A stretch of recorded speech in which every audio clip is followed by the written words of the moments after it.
ಜಲಜ್ಯೇಷ್ಠನಿಭಾಕಾರಂ ಜಗದೀಶಪರಾಶ್ರಯಂ ಜಗತೀತಲವಿಖ್ಯಾತಂ ಜಗನ್ನಾಥಗುರುಂ ಭಜೆ.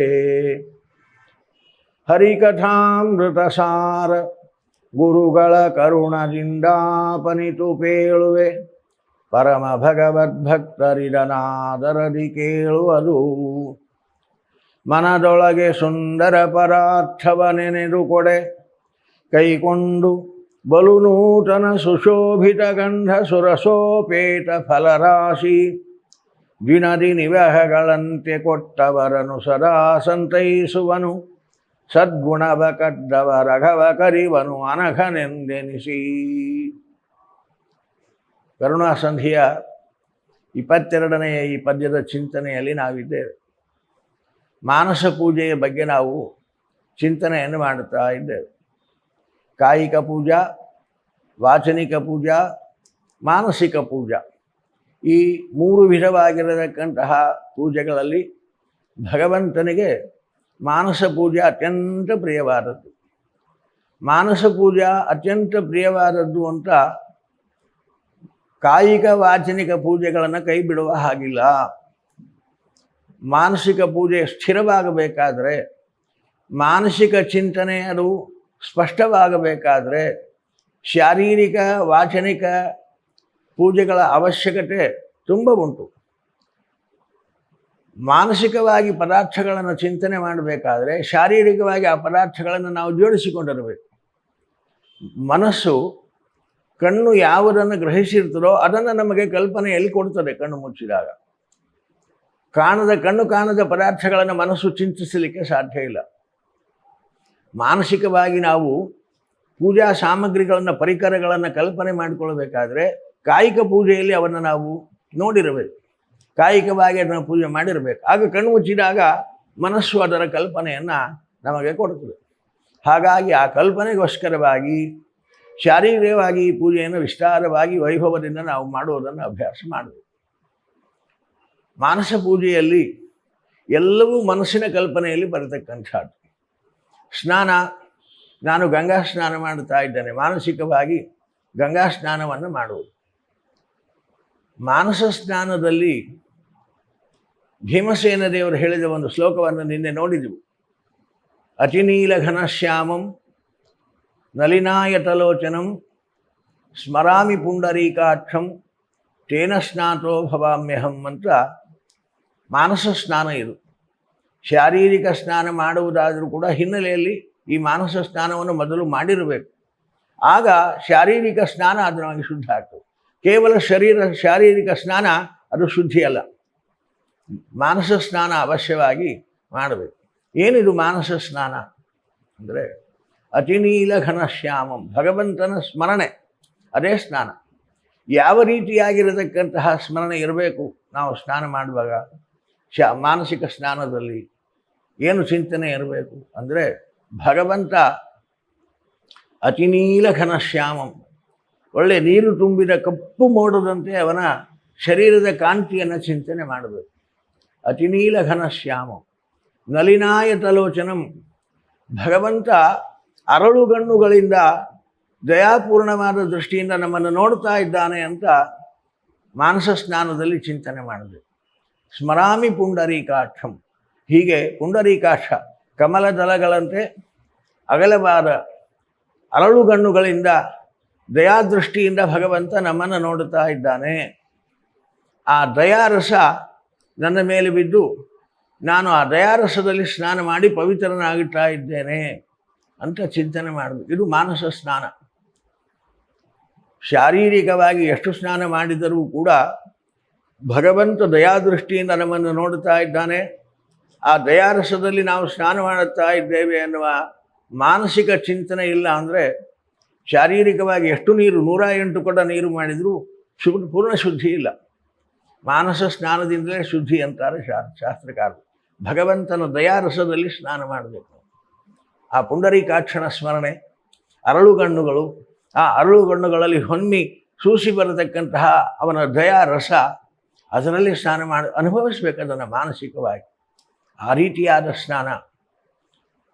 ಅದರ ಜೊತೆಯಲ್ಲಿ ಗಂಗಾ ನದಿ ಸ್ನಾನಗಳನ್ನು ನಾವು ನಿತ್ಯ ಮಾನಸಿಕವಾಗಿ ಮಾಡೋದು. ಮನಸ್ಸಿನಿಂದಲೇ ಗಂಗೆಗೆ ಹೋಗೋದು, ಮನಸ್ಸಿನಲ್ಲಿಯೇ ಗಂಗಾ ನದಿಯ ಕಲ್ಪನೆ ಮಾಡುವುದು, ಮನಸ್ಸಿನಲ್ಲಿಯೇ ಗಂಗೆಯಲ್ಲಿ ಮುಳುಗು ಹಾಕಿದಂತೆ ಅನುಸಂಧಾನ ಮಾಡುವುದು. ಇದೆಲ್ಲ ಮಾನಸ ಸ್ನಾನದಲ್ಲಿ ನಿತ್ಯ ಗಂಗಾ ಸ್ನಾನ ಸಾಧ್ಯ. ಶಾರೀರಿಕ ಸ್ನಾನದಲ್ಲಿ ನಿತ್ಯ ಗಂಗಾ ಸ್ನಾನ ಮಾಡಲಿಕ್ಕೆ ಆಗಲ್ಲ.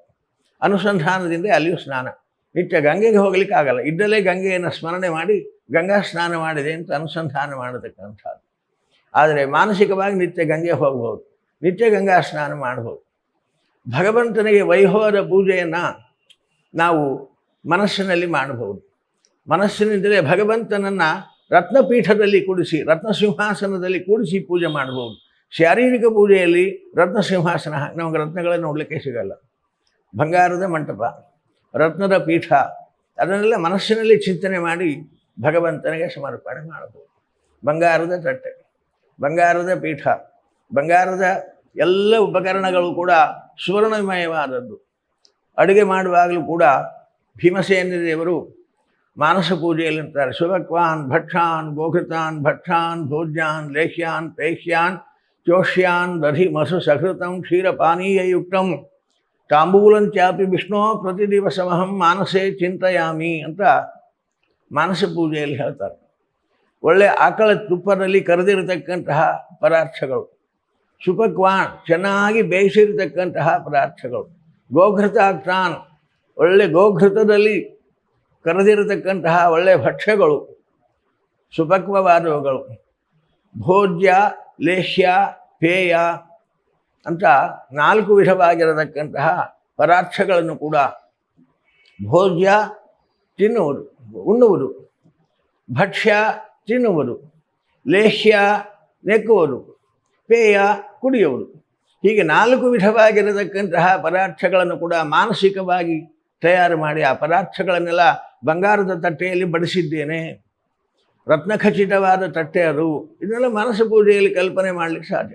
ಬರೀ ಬಾಯಿಂದ ಮಂತ್ರ ಅಂದರೆ ಇಲ್ಲ. ಸುವಕ್ವಾನ್ ಭಕ್ಷಾನ್ ಬಾಯಿಪಾಠ ಮಾಡಿ ಬಿಟ್ಟಿರ್ತೇವೆ, ಆ ಮಂತ್ರ ಬಾಯಲ್ಲಿ ಬರ್ತದೆ. ಆದರೆ ಮನಸ್ಸಿನಲ್ಲಿ ಅನುಸಂಧಾನ ಬಂದು ಮನಸ್ಸಿನಲ್ಲಿ ಆ ತಟ್ಟೆಯನ್ನು ಕಲ್ಪಿಸಿ, ಆ ತಟ್ಟೆಯಲ್ಲಿ ಈ ಪದಾರ್ಥಗಳನ್ನು ಕಲ್ಪಿಸಿ ಭಗವಂತನಿಗೆ ಆ ಮಾನಸ ಪದಾರ್ಥಗಳನ್ನು ಸಮರ್ಪಣೆ ಮಾಡೋದು. ಹೀಗೆ ಮಾನಸ ಪೂಜೆಯಲ್ಲಿ ಮಾಡತಕ್ಕಂತಹ ಕ್ರಮಗಳು. ಆದರೆ ಮಾನಸ ನಿರ್ಮಿತವಾದ ಪದಾರ್ಥಗಳು ಶುದ್ಧವಾದವುಗಳು. ಹೊರಗಿನ ಪದಾರ್ಥಗಳನ್ನು ಎಷ್ಟು ಶುದ್ಧವಾಗಿ ನಾವು ಬೇಯಿಸ್ತೇವೆ ಅಂದರೂ ಕೂಡ ಆ ಪದಾರ್ಥಗಳು ಎಲ್ಲೋ ಒಂದು ಕಡೆಗೆ ಸ್ಪೃಷ್ಟಾಸ್ಪೃಷ್ಟ ದೋಷಗಳಿಗೆ ಒಳಗಾಗುವುದನ್ನು ನಾವು ಗಮನಿಸಬಹುದು. ಎಲ್ಲೋ ಒಂದು ಕಡೆಗೆ ಎಲ್ಲ ಶುದ್ಧವಾಗಿ ನಾವೇ ಸ್ವಯಂ ಪಾಕ ಮಾಡಿಕೊಂಡಿದ್ದೇವೆ ಅಂತ ಅನ್ನಬಹುದು. ನಾವೇ ಸ್ವಯಂ ಪಾಕ ಮಾಡಿಕೊಂಡರೂ ಕೂಡ ಎಲ್ಲಿಯೋ ಹಾರಿ ಒಂದು ನೊಣ ಆ ನೈವೇದ್ಯ ಪದಾರ್ಥದ ಮೇಲೆ ಕೂತುಕೊಟ್ಟು, ನೊಣ ಎಲ್ಲೆಲ್ಲಿ ಕೂತು ಬಂದಿರ್ತದೆ ನಮಗೆ ಗೊತ್ತು.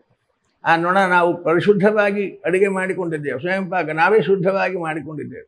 ಆದರೂ ನೊಣ ಅದರ ಮೇಲೆ ಬಂದು ಕೂತಾಗ ಲೆಕ್ಕಾಚಾರ ಅಶುದ್ಧ, ನೊಣಕ್ಕೆ ದೋಷ ಇಲ್ಲ, ಯಾವುದೋ ಒಂದು ಹೊಂದಿಕೋಬೇಕು ಅಲ್ವಾ? ಹೀಗೆ ಯಾವುದೋ ಒಂದು ರೀತಿಯಲ್ಲಿ ಆ ಪದಾರ್ಥಗಳಿಗೆ ಸ್ಪೃಷ್ಟಾಸ್ಪೃಷ್ಟತೆಗಳು ಸಂಪರ್ಕ ಆಗುವ ಸಾಧ್ಯತೆಗಳಿರ್ತದೆ. ಹಣ್ಣು ತರ್ತೇವೆ, ಹಣ್ಣು ತರುವಾಗ ಎಲ್ಲೋ ಒಂದು ಕಡೆಗೆ ಎಂಜಲು ಕಲಿತದ್ದನ್ನು ನೋಡುತ್ತೇವೆ. ಯಾವುದೋ ತರಕಾರಿ ತಗೋಬೇಕಂದ್ರೆ ತರಕಾರಿಯಲ್ಲಿ ಸ್ಪೃಷ್ಟಾಸ್ಪೃಷ್ಟ ದೋಷಗಳನ್ನು ನಾವು ವ್ಯವಹಾರದಲ್ಲಿ ಕಾಣುತ್ತೇವೆ. ತರಕಾರಿ ತರುವುದು ತಮ್ಮ ಬುತ್ತಿ ಡಬ್ಬಿಯನ್ನು ತರಕಾರಿ ಬುಟ್ಟಿ ಒಳಗೆ ಇಟ್ಕೊಂಡ್ಬಂದಿರ್ತಾರೆ. ಆ ಬುತ್ತಿ ಜೊತೆಗೇ ಇರ್ತದೆ ತರಕಾರಿ. ಏನು ಮಾಡೋದು?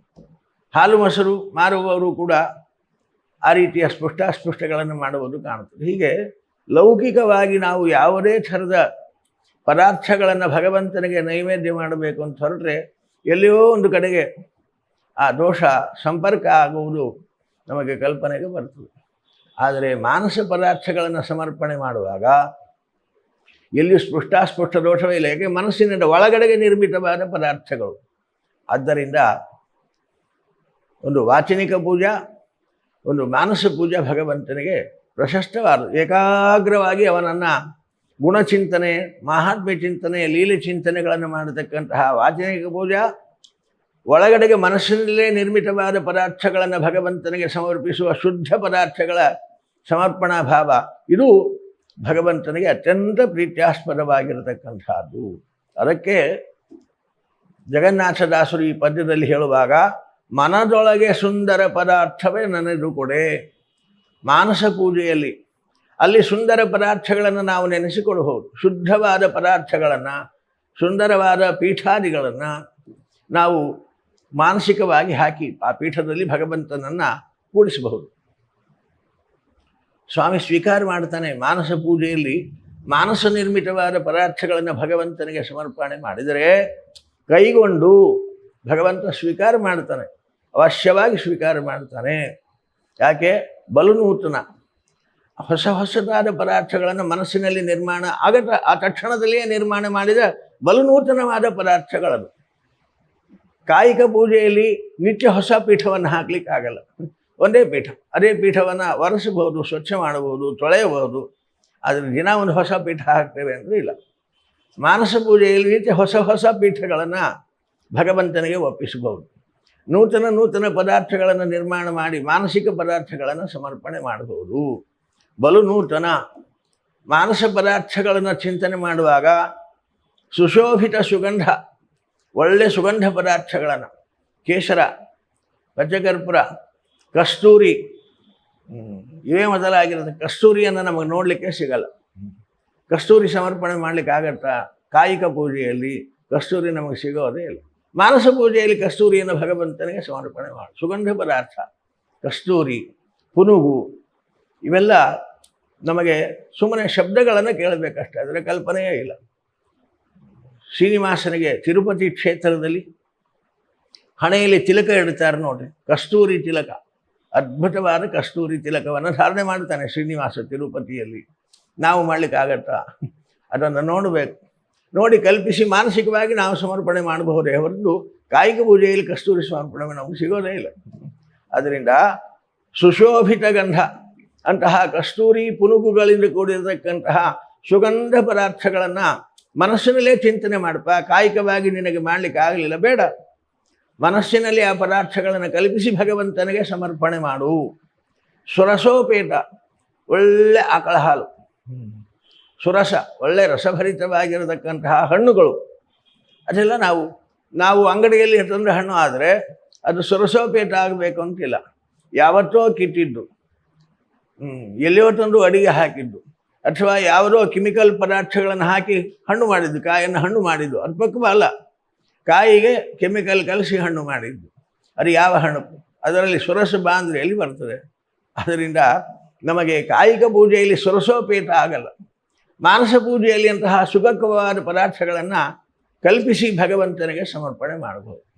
ಸುರಸೋಪೇತ ಫಲರಾಶಿ, ಫಲಗಳು ನಾನಾ ವಿಧವಾಗಿರತಕ್ಕಂತಹ ಫಲಗಳು, ಎಷ್ಟೆಷ್ಟು ಸಾತ್ವಿಕ ಫಲಗಳಂತಿವೆಯೋ ಎಲ್ಲ ಥರದ ಫಲಗಳನ್ನು ಭಗವಂತನಿಗೆ ಸಾರ್ವಕಾಲಿಕವಾಗಿ ನಾವು ಸಮರ್ಪಣೆ ಮಾಡಬಹುದು. ಶಾರೀರಿಕ ಪೂಜೆಯಲ್ಲಿ ಆಯಾ ಕಾಲಿಕ ಪದಾರ್ಥಗಳನ್ನು ಸಮರ್ಪಣೆ ಮಾಡಬಹುದು. ಮಾವಿನ ಹಣ್ಣು ವಸಂತ ಋತು, ಗ್ರೀಷ್ಮ ಋತುವಿನಲ್ಲಿ ಮಾವಿನ ಹಣ್ಣು ಸಿಗಬಹುದು. ನಾವು ಶಿಶಿರ ಋತುವಿನಲ್ಲಿ ಮಾವಿನ ಹಣ್ಣು ಸಮರ್ಪಣೆ ಮಾಡಬೇಕು ದೇವರಿಗೆ ಅಂದರೆ ಅಲ್ಲಿ ಸಿಗ್ತದೆ. ಕಾಯಿಕ ಪೂಜೆಯಲ್ಲಿ ಮಾವಿನ ಹಣ್ಣು ಸಿಗಲ್ಲ ನಮಗೆ ಶಿಶಿರ ಋತುವಿನಲ್ಲಿ, ಅದು ವಸಂತ ಋತು, ಗ್ರೀಷ್ಮ ಋತುವಿನಲ್ಲಿ ಸಿಗ್ತದೆ. ಹಾಗಾಗಿ ನಾವು ಮಾನಸ ಪೂಜೆಯಲ್ಲಿ ಎಲ್ಲ 12 ತಿಂಗಳು ಭಗವಂತನಿಗೆ ಮಾವಿನ ಹಣ್ಣು ಸಮರ್ಪಣೆ ಮಾಡಬಹುದು. ಹೀಗೆ ಸಾರ್ವಕಾಲಿಕವಾಗಿ ಸಕಲ ಫಲರಾಶಿಗಳನ್ನು, ಅದಕ್ಕೆ ಫಲರಾಶಿ ಅಂತಾರವು. ಎಲ್ಲ ಹಣ್ಣುಗಳು ಎಲ್ಲ ಕಾಲದಲ್ಲಿ ಸಿಗಲ್ಲ, ಆಯಾ ಕಾಲಕ್ಕೆ ಮಾತ್ರ ಸಿಗ್ತವೆ ಕಾಲಿಕ ಪದಾರ್ಥಗಳನ್ನು. ಆದರೆ ಮಾನಸ ಕಲ್ಪನೆಯಲ್ಲಿ ಸರ್ವ ವಿಧವಾದ ಪದಾರ್ಥಗಳನ್ನು, ಎಲ್ಲ ಹಣ್ಣುಗಳನ್ನು ನಾವು ಮನಸ್ಸಿನಲ್ಲಿ ಕಲ್ಪಿಸಿ ಭಗವಂತನಿಗೆ ಸಮರ್ಪಣೆ ಮಾಡಬಹುದು. ಸುರಸೋಪೇತ, ಒಳ್ಳೆ ಹೊಸದಾದ ಹಣ್ಣುಗಳು, ರುಚಿಯಾದ ರಸಭರಿತವಾದ ಹಣ್ಣುಗಳನ್ನು ಮಾನಸ ಪೂಜೆಯಲ್ಲಿ ಭಗವಂತನಿಗೆ ನಾವು ಸಮರ್ಪಣೆ ಮಾಡಬಹುದು. ಹೀಗೆ ಕೊಟ್ಟವರನ್ನು ಈ ರೀತಿಯಾಗಿ ಮನಸ್ಸಿನಲ್ಲಿ ಕಲ್ಪಿಸಿ ಭಗವಂತನಿಗೆ ಇಂತಹ ಪದಾರ್ಥಗಳನ್ನು ನಾವು ಕೊಟ್ಟರೆ ಕೊಟ್ಟವರನ್ನು ಸದಾ ಸಂತೈಸುವನು ಅಂತಾರೆ. ಭಗವಂತ ಸ್ವೀಕರಿಸ್ತಾನೆ, ಶುದ್ಧವಾದ ಪದಾರ್ಥಗಳನ್ನು ಕಲ್ಪಿಸಿ ನನಗೆ ಸಮರ್ಪಣೆ ಮಾಡಿದ್ದಾನೆ ಅಂತ ಭಗವಂತ ಸದಾ ಸಂತೈಸುವನು.